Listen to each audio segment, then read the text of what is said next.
Jerry, coming to you from the Rythmia Life Advancement Center in Guanacaste, Costa Rica, and it's another gorgeous day. Every Tuesday, for some reason, beautiful day. What is Rythmia? Rythmia is a complete life advancement center that uses ayahuasca. It uses farm-to-table organic food, yoga, meditation, breath work, the Dead Sea Cleanse, and metaphysical classes, tons of them, and all into this 1 week that brings about a soul merger. How do we know? Over 16,000 people have been here through the doors, and 97.70%, that's 977 out of every 1,000, say they had a life-changing miracle during their stay. Fact. Now, 6 months later, 90.22%, they get another survey, 90.22% say this was the week that changed their life. 9 out of 10 people say this was the week that changed their life. Because of that, we have an amazing staff, amazing board of directors.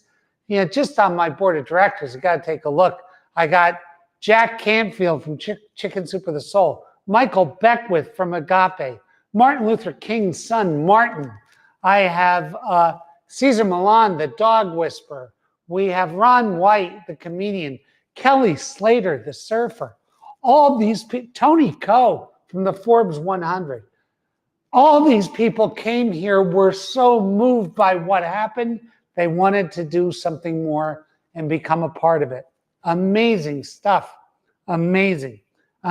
So we get more billionaires, more actors, actresses, athletes, musicians, and then normal people just like you and me come here and have this amazing experience, Now, today is Toolbox Essentials number 10. This is the 10th broadcast about these Toolbox Essentials. And today, the subject is going to be luck, good luck. And I want to talk a little bit about that. Last week, we talked about the fallacy of easy, thinking things are supposed to be easy, about how the ankh, after one becomes merged, is something you aspire to and grow into, not a badge of honor, right? And want to talk a little bit about the process. This is normally what happens at Rythmia. People come and they have this amazing experience and they merge with their soul. And then they decide, about 95% of them, that they want to become a beneficial presence on the planet. They make this long goal to become a beneficial presence on the planet. Usually it's a 10-year ride. They understand it's going to be harder than anything they've ever done. It's going to pay greater dividends than they could ever imagine. It's going to be a real rocky, rough time, but they're going to honor their agreements with themselves to take care of themselves and to get to this place so that they lift every ship in their harbor. Because when one goes up, the whole ocean lifts, right? So you becoming a beneficial presence. Now, it's hard. And when I tell you it's hard, holy moly, is it hard. It's really hard. But I'm lucky. I really am. I've been lucky my whole life. And when I say I've been lucky my whole life, I've been lucky my whole life. I didn't graduate high school. I had a real rough start. I became a multi-millionaire. I sold a company for $100 million, $90 million. I took a company public. I've been the luckiest guy in the world. I started this thing. It's doing phenomenal. I've been super lucky. Now, today I want to talk about luck because I read a 10-year study by this Dr. Wiseman for Haverford University about luck. And it was the most amazing thing I've ever really looked into, because it foots and ties with everything that I know. So why is that? Well, once you become a beneficial presence, you say, okay, this is what I want to do. I had this soul merger. I want to become a beneficial presence by starting a business that does this, or becoming a healer, or becoming a musician, or whatever the thing is. And that's my 10-year goal, to do that, right? And that's what I'm becoming. So part of me being committed to it, not quitting, making this long-term goal, sticking to it, is that I think about it constantly. So for me, I always wanted Rythmia to have a residential community, and I wanted it to have a couple other properties in the future at other places, and I've always been hyper focused on bringing that vision to reality. So I'm always thinking about it. I've been thinking about it. I bought this thing in 2016. I closed on it in 2016. So I've been in it for 8 years, right? But by constantly thinking about it, I know things that are going to make that happen easier and harder. So I want to show you. So one of the lucky people, so there's 4 traits that they identified that all lucky people seem to share. And the first thing is they leap at opportunities. Now, how can you leap at opportunities? Well, you leap at opportunities because you've analyzed it and thought about it exactly, crystal clear what you want, how you want to become this beneficial presence. You know what it looks like, smells like, tastes like, feels like, and therefore anything that gets you closer, you say yes to, and anything that gets you further from it, you say no to.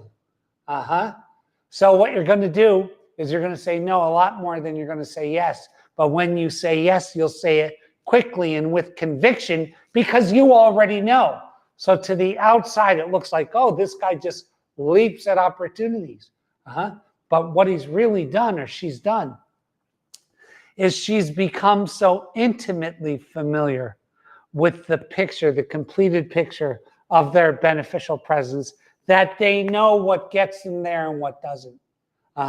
You don't hear lucky people talking about, oh, I want to think about that. They don't want to think about it because they've already thought about it. They've already thought about it. When you see the road that gets you there, it lights up and you're on it. You're on it. So they leap at opportunities. The second thing is they leap at opportunities, but if you're going to do this, you're going to get focused on it, your no has to be worth something so your yes can be worth something. You see, people that don't have a real clear vision say yes to anything because it might feel like it might get them there. And their yeses aren't really worth much because they're over yesed. So people that know where they want to go, that are stuck on where they want to go, they see it, they know it inside and out. When someone comes with an opportunity that gets them there quicker, they say yes. And their yes means something because they've been saying no to all roads that don't lead there. So that's they leap at opportunities, right? They listen to their intuition. So there's a funny thing about intuition. So for me, my intuition is that I've analyzed this thing so much and for so long, somebody can say something and I will immediately feel it in my gut, whether it's dragging me further away or closer to my completed vision. I feel it in my gut. Because I've already thought about it, probably thought and forgot about it, because I've analyzed it so much, because I've become obsessed with becoming this beneficial presence through this means. So what may be intuition, or it may be remembrance, that you've already thought about it, forgotten about it, and remembered it. So those who really know where they want to get to, I mean, really know, that immediately when the opportunity is on someone's lips, they feel it in their gut because they've thought about it before. So trust that gut, right? Trust your gut in this way, right? The third thing, and this is a learned thing, they're optimists. They're optimists. So what do I mean by that? Well, like I said, I got off to a terribly rough start in life, a real rough start in life, but I was optimistic. I had no reason to be. In the 1980s, if you were a high school dropout in 1981, you didn't have much of a chance. You just didn't, statistically. Everybody was going to college. Everybody had a degree, blah, blah, blah, blah, blah. I didn't have nothing, nunca. But I was optimistic. And then over time, I proved that my optimism is right, because optimists learn something, that you can lose 1,000,000 times as long as you double down. You can lose 1,000,000 times as long as you double down. Last week, we were talking about my friend Jack Canfield in his book, Chicken Soup of the Soul, and how 144 publishers turned him down before he got his book deal at HCI. And that resulted in 500 million copies being sold.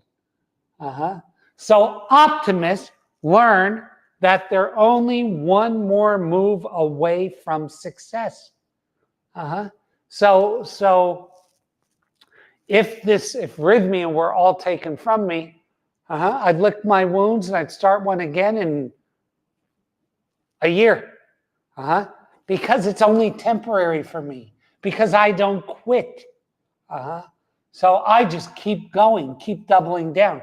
And the optimist learns that ultimately they win. So why not be optimistic? The only way that I can't win is if I'm dead. In other words, if I wake up looking at the green side of the grass, I'm going to win. That's true optimism. And all lucky people are optimistic. Interesting stuff. Last thing, and they all tie together. They're resilient. So they're resilient. They're resilient. Why? Because they know they're only one more event away from success. No matter how horrible it looks in the moment, they're only one more event away from success. The unlucky people, there's a whole study about the unlucky people. The unlucky people start doubting whether they're going to get out. And because they start doubting on whether they're going to get out, they start to fixate on a single point of failure and hit that failure. They hit that failure, and then they probably said, geez, I knew that was going to happen. I always fail. I'm so unlucky. I just can't win. The optimist, doesn't matter what happens to them. They stay in the game and they swing the bat again. And because of that, they win. They win. They win. So what are we looking at? Know what the finished product of your goal looks like so crystal clearly. Obsess about it. Think about it night and day. Know that you're going to become a beneficial presence by doing it. Feel what it feels like to become that beneficial presence. Think about all the ways and the roads to get there so you know them. Say no to every road that doesn't get you there. and say yes to every road that does. Now, you might have to say yes to the opportunity, but I want to think about how much I want to pay for it. That's different and acceptable, right? But it's a yes. I'm going. So number one, right? Know it so fully inside and out that you say yes to the opportunity. Second thing, listen to your intuition. So if you've thought about it enough, you've probably thought about it and forgot about it. When you hear it, you're going to know if you're going that direction or not, and listen to it. Yes, my gut is telling me yes, not my fear. My gut is telling me yes. Then listen to your intuition. Third thing, be optimistic. The only way you can lose is by quitting. Be optimistic. Be optimistic and be resilient, right? 144 times turned down. The 145th, the 500 million book, one of the most successful books in the world, in the history of the world. 144 people turned him down. Crazy. But this is what I'm talking about. So the other thing that was interesting in the study is people could actually change their luck. And I know that. I know it. Because my luck in life changed. And that 10 years ago, 15 years ago, people used to say that I was a refugee from the law of averages because I was so lucky all the time, right? In the study, people can change their luck by leaping in opportunities, being optimistic, being resilient, and trusting their gut.